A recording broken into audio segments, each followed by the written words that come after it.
வணக்கம். நான் doctor Dinesh Ramaswamy, senior consultant surgical gastroenterologist, SIMS hospital. பித்தப்பை கற்கள் பற்றி இன்றைக்கி உங்ககிட்ட நான் பேசலான்னு இருக்கேன். ஈரல் பக்கத்தில் ஒரு பேரிக்கா வடிவில் இருக்கிற ஒரு உறுப்பு தான் பித்தப்பை. அது பித்தப்பை வேலை செய்யாமல் செயலிழந்து போகிறதுனாலையும் கொழுப்பு அதிகமாக இருக்கிறதுனாலையும் அது எல்லாமே ஒரு கிறிஸ்டல்ஸ் மாதிரி ஃபார்ம் ஆகிட்டு அந்த பித்தப்பையில் இருக்கிறது தான் பித்தப்பை கற்கள்னு நம்ம சொல்கிறோம். பித்தப்பை கற்கள் அதோட அறிகுறி பார்த்திங்கன்னா ஜீரண கோளாறு, வயிறு உப்புசமாக இருக்கிறது, அந்த மாதிரி இருக்கலாம். சில சமயம் அது அதீத ஒரு வலி கொடுக்கலாம். வலி வந்து எப்போவுமே மேல் பகுதியில் இருக்கலாம், மோஸ்ட்லி வலது பக்கம் இல்லைன்னா முதுகு பக்கமும் போகலாம்.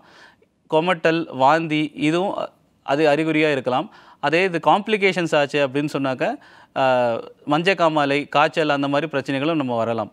இந்த பித்தப்பை கற்களை கண்டுபிடிக்கணும் அப்படின்னாக்கா மோஸ்ட்லி நம்ம ஒரு அல்ட்ராசவுண்ட் ஸ்கேன் பண்ணாலே போதும், அதை என்னங்கிறது கண்டுபிடிக்கலாம். ஸோ நம்மளுக்கு வயிற்றில் வலி இருக்கிறது காரணம் பித்தப்பை கல்லுங்கிறது நம்ம கன்ஃபார்ம் ஆயிடுச்சு அப்படின்னு சொன்னாக்கா இதுக்கு ஒரே ஒரு தீர்வு தான் இருக்குது. மருந்துகள் எதுவுமே இதுக்காக வேலை செய்யாது.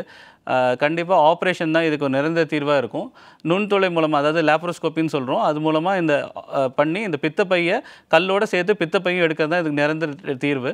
பித்தப்பை அது பிரச்சனை இருக்கிறதுனால தான் கல் ஃபார்ம் ஆகுது. ஸோ வெறும் கல்லை மட்டும் எடுத்தாலும் திருப்பியும் அந்த கல் ஃபார்ம் ஆகும் அப்படிங்கிறதுனால பித்தப்பையே எடுக்க வேண்டியதாக இருக்குது.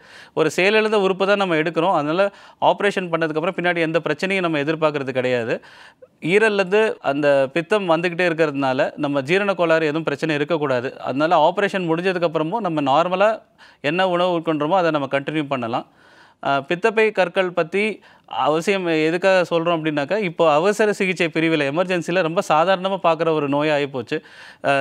வயசானவங்களில் ரொம்ப ஜாக்கிரதையாக இருக்க வேண்டியதாக இருக்குது. எஸ்பெஷலி ஹார்ட் பேஷண்ட்ஸ், அவங்களுக்குலாம் பார்த்திங்கன்னா இந்த பிளட் தின்னர்ஸுங்கிற மெடிசன்ஸ் எடுக்கிறதுனால உடனடியாக ஆப்ரேஷன் கூட அவங்களால பண்ண முடியல. அந்த மாதிரி பேஷண்ட்ஸ்க்கு முன்னாடியே தெரிஞ்சதுன்னா காம்ப்ளிகேஷன்ஸ் வரதுக்கு முன்னாடியே ஆப்ரேஷன் பண்ணுறது பெட்டர். சில சமயம் வலி வந்தால் பார்த்துக்கலாம் அப்படிங்கிற ஒரு அந்த மெத்தட் வந்து சில சமயம் இவங்களுக்கு செட் ஆகிறது கிடையாது. ஏன்னா காம்ப்ளிகேஷன் வந்துடுச்சுன்னா ரொம்ப அதிகமான ப்ராப்ளம் வர வேண்டியதாக இருக்குது. 2 நாள் 3 நாளில் சிம்பிளாக முடிகிற ட்ரீட்மெண்ட்டு சில சமயம் 1 மாதம் வரைக்கும் போக வேண்டியதாக இருக்குது. அதனால் உங்களுக்கு இந்த மாதிரி வயிற்றில் ஏதாவது பிரச்சனையான அறிகுறி இருந்தாலோ இல்லை ஸ்கேனில் ஏதாவது கற்கள்னு இருந்தாலோ இமிடியேட்டாக உங்கள் மருத்துவரை அணுகி நீங்கள் வைத்தியம் பார்க்கணும். நன்றி.